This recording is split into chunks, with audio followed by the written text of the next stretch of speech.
nothing like living a simple life. Something out those aches and pains from working on the farm. Hey guys, it's Eric, owner of Farpoint Farms here in the mountains of North Carolina. Today, I'm going to be showing these things to you. These are like porch lights, deck lights, and they're solar powered. It's model number TS-G7008. And I opted to get them in blue. If you see right there, that's it. There's not a lot to these. And they're not super bright. They're just there to, help you get up the stairs when you come in after dark if the porch lights aren't on. They look really cool. I wanted to try them out. So I'm going to go ahead and install these. I don't need to show you that. But on the second half of this very short video, I'll show you what they look like at night. Anyway, let's do it. There we go. We got one there, one there. And then you can see 1, 2, 3, 4.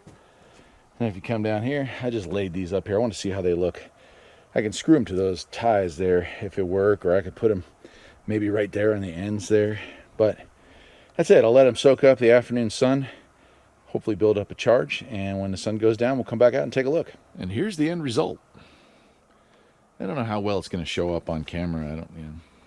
It's not really a low light camera, but it's pretty looking. I like it. And it's just kind of a marker, I think it would be great for walkways. If you see down here, I have some solar lights that are already there, and so it's kind of throwing it off. But perhaps I take those and I put them at the edge way down there. Helps light the walkway up. So, yeah, I like it. Pretty cool. Anyway, I'll leave a link for where I got them. They weren't very expensive at all, but they're just kind of cool. Something I wanted to share with you. Till next time, my friends, take care.